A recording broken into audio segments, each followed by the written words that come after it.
Hi, and welcome back to Mars and Aquarius. Today, we're going to be talking about something that might be a little controversial, something that is definitely my opinion. But I think with all of the drama on Witch Talk and Alex leaving tarot, I guess. And if you're not on TikTok and you don't know what I'm talking about, honestly, for the best. But I've spoken about this a couple different times.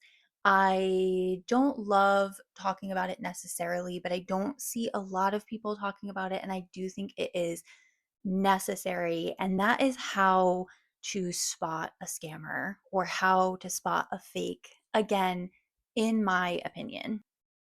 And I'm really going to be talking about tarot readers here. I wouldn't consider myself a witch. I think I may have said that in the past because a lot of my practices, I think, align with that idea, but that label doesn't really work for me. I'm not necessarily a label gal to begin with. And excuse me, Big Chunky is here with us again. So I'm a little perched on my seat.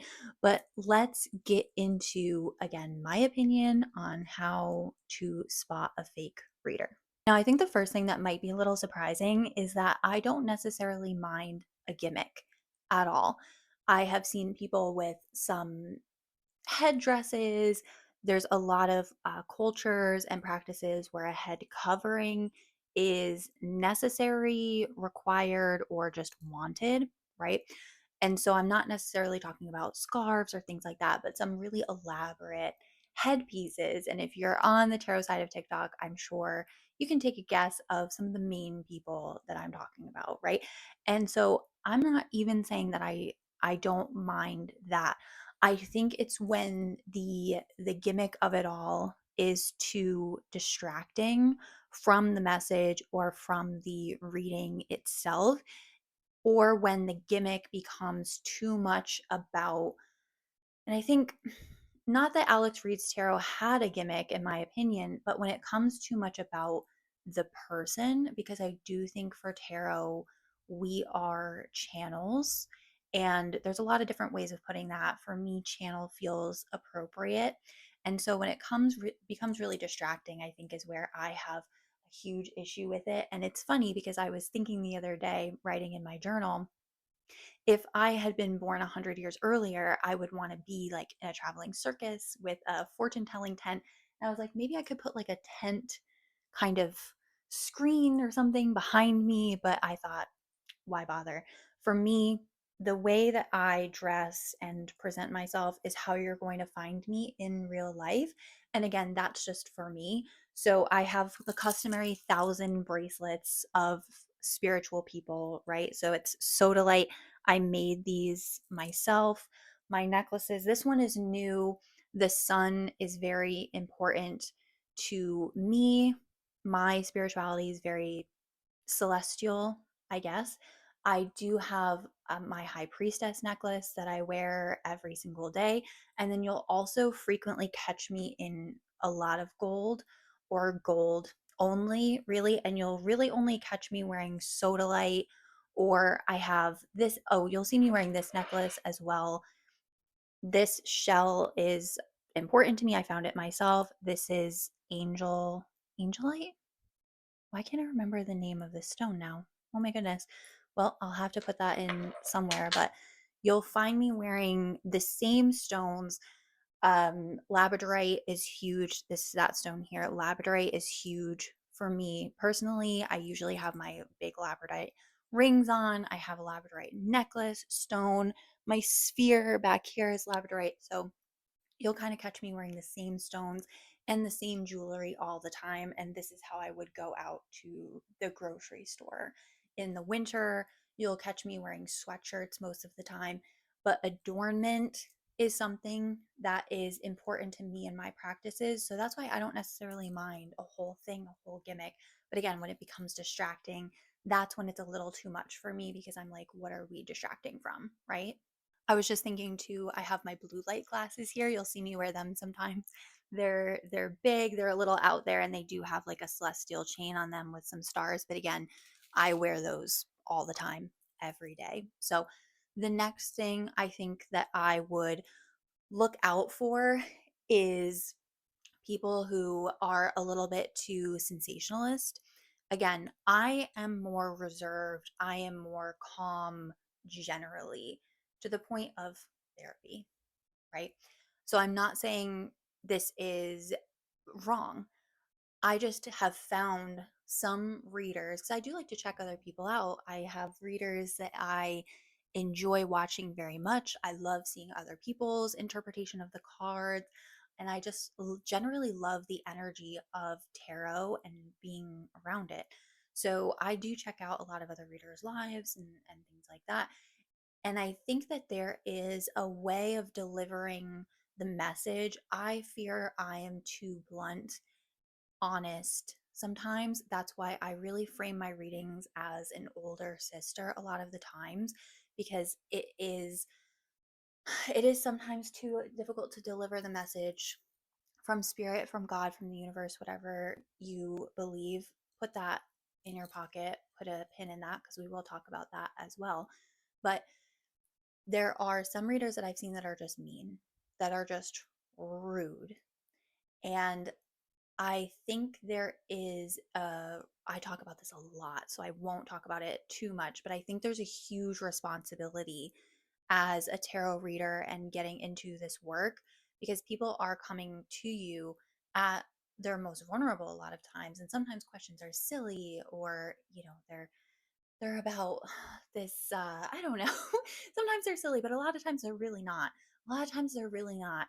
And I guess I'll throw in there at this point too, I wouldn't go to a reader, me personally, that is not willing to do love readings. I've seen that a lot recently, which is why I'm pointing it out. And everyone is allowed to have boundaries. Everyone is allowed to decide how they want to set up their business. For me personally, so much of life as human beings is about love, is about connection, is about community. And I will answer the same 100 love questions.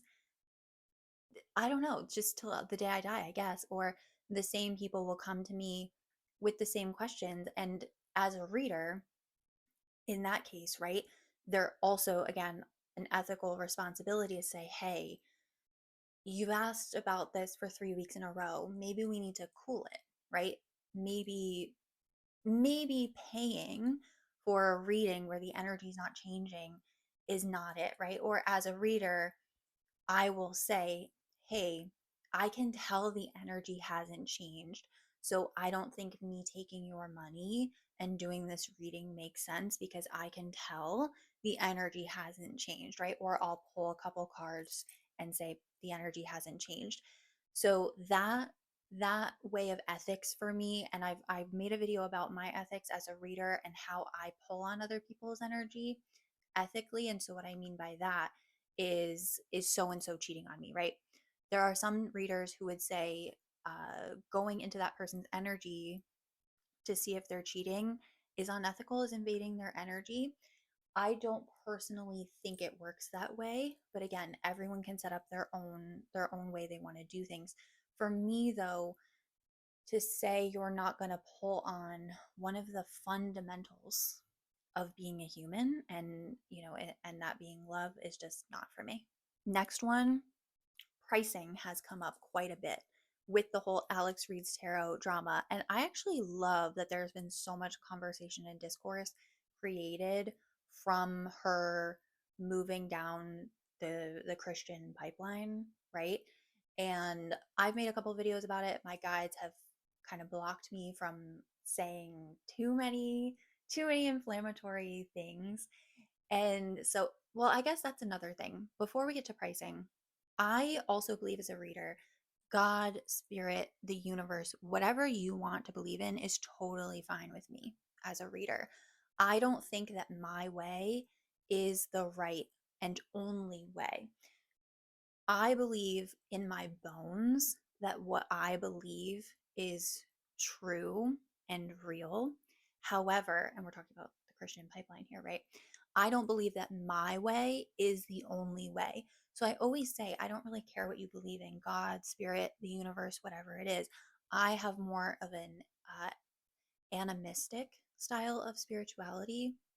I've studied old Celtic practices and specifically to the region my family is from. So I don't really care, right? It doesn't really matter to me. I don't think the way I think or the way that I'm doing things is the right way. If you do find someone, if you come across someone who does does think that way and also tries to impress that, that would be a concern for me. Side note. All right, back to pricing. Pricing is, I think, complicated and it is very individual, but I would think of tarot reading pricing or Reiki, any type of energy healing. I really do think of it as therapist pricing. And if you've paid out of pocket for therapy, then you know what that pricing can look like, right? And so I find the ethical tarot readers, the tarot readers that I go to personally, follow generally therapist pricing.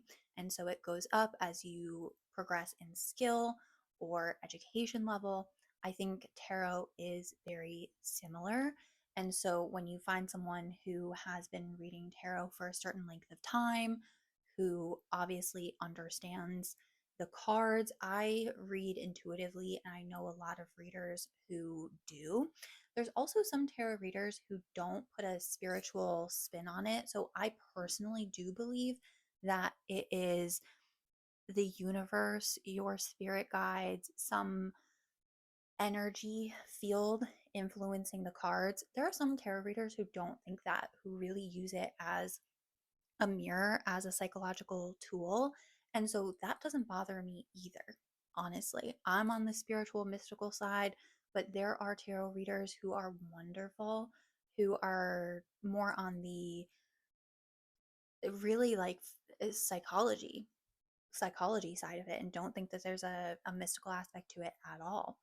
And so when you find someone who's been reading tarot for a long time, who really understands the base meaning of the cards, who understands the astrological, planetary interactions of the cards as well, I think that's when, prices start going up and things. But as long as it aligns pretty generally with therapist pricing, I think you're in a good spot. I've seen some people charging like $700 an hour.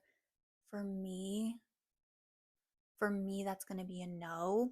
If it's just tarot reading, right? There are a lot of tarot readers who are also mediums and practice mediumship. That is not me for a very specific reason. I did try to develop that, but it's not for me, and I'm also willing to admit that, right? That it's not for me and I'm not going down that path. So if you have a tarot reader who's also throwing mediumship in there, there can be some additional aspects that could push the price up. And again, training and experience, as with anything, I'm hesitant to call it a job. I almost did there, if you kind of like caught me, because I also spoke about this on my TikTok. I don't think that tarot reading is a job. I don't think that it's something that anybody could just come to. And again, because I'm on the more, I guess, spiritual woo woo side of it, I really don't think that, because people are coming to you with such vulnerable questions, you really need to be able to hold space for that. And so I don't think there's necessarily an age component to it, but I do think that a lot of younger people who are getting involved maybe don't understand the the pain and vulnerability and responsibility that comes with it. Trying to think of another one. I think for me personally, I don't really trust a male spiritualist in this space. I don't really trust a male tarot reader, and that's just, again, my this is all my personal opinion, but that is very much my personal opinion. I am very My life is very decentered of men. I'm married to a woman.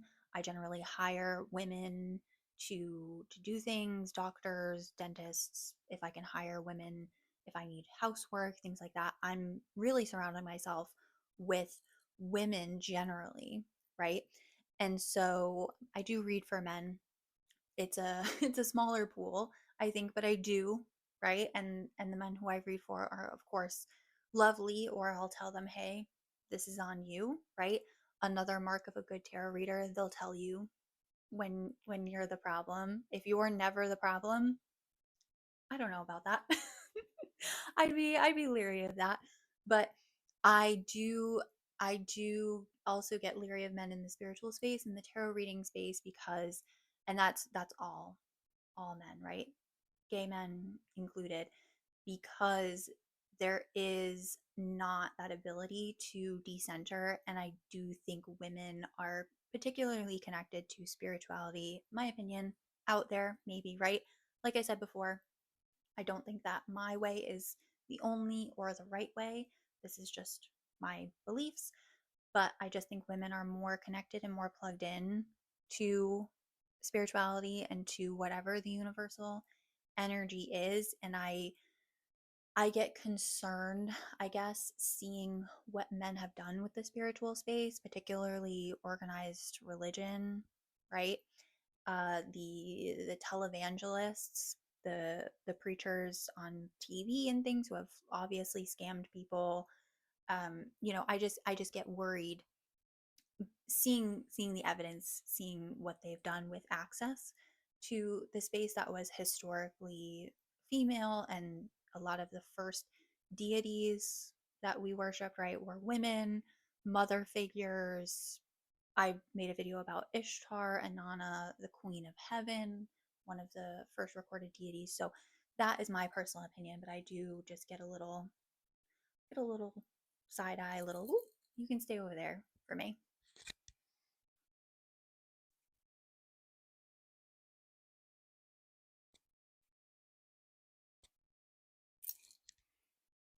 And I think that's it. Those are the big ones for me personally, particularly again when the gimmick distracts from the actual reading, when I guess the information is very basic. And if you're saying, "No, that doesn't feel right, no, that doesn't feel right, no, that doesn't feel right," just constantly, or someone doesn't admit that they're not getting energy, because that's happened to me before. I'm like, you know what? I'm really just not getting a clear answer here, and being able to admit that.